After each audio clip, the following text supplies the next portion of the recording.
quay mấy giây để cho nó làm cái đầu tiên mà.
Các em một cái dây nữa, cái này phải có dây nữa. Dây vẽ Dài quá.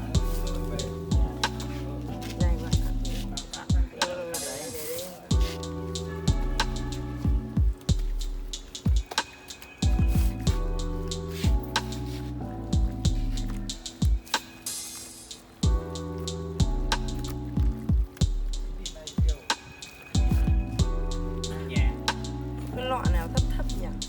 Cái này là mình đúc trước à?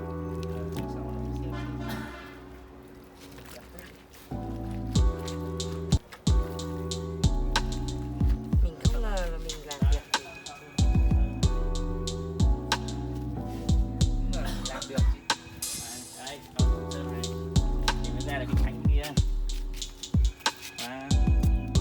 và bằng Nét. Tuấn thì đằng nào tí nữa thì bỏ ra Kìa. xong rồi bắt đầu mới thay. Cắt cái quai ấm trên ra, buộc cái ấm xuống.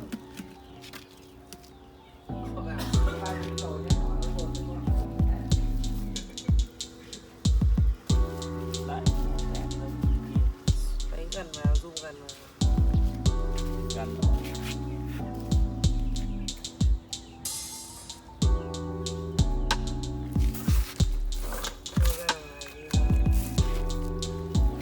Zoom gần vào là nhìn thấy cả trên xuống. Nhìn trên xuống dưới.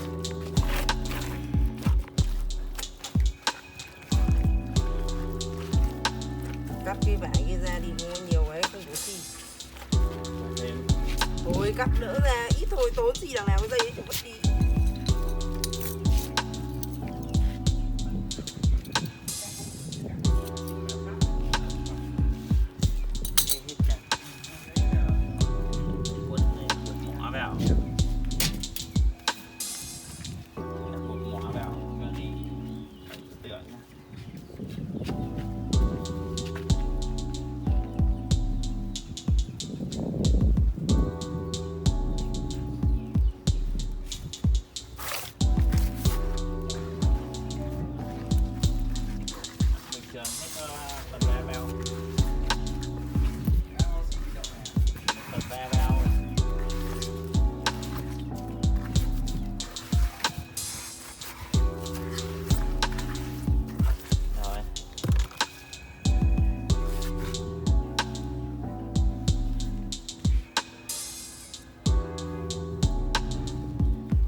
máy. Đặt máy. Rồi.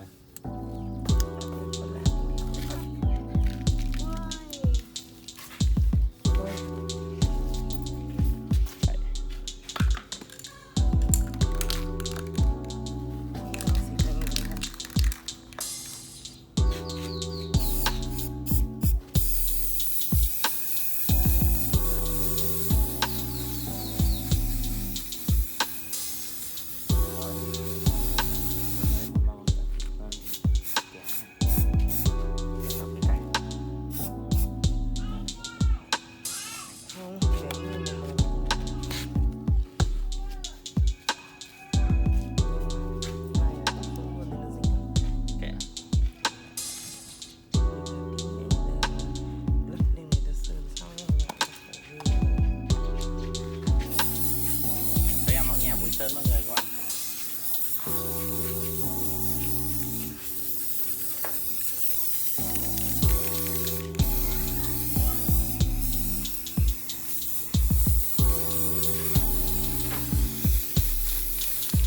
Đóng cửa vào. Và tí để theo xem. Nó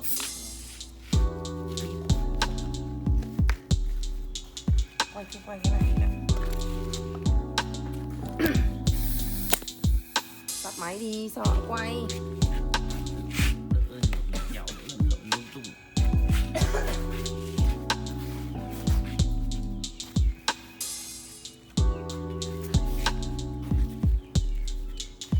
Ok, Rồi, quay. không phải quay. Hả? Không phải quay mấy giây để cho nó làm cái đầu tiên mà.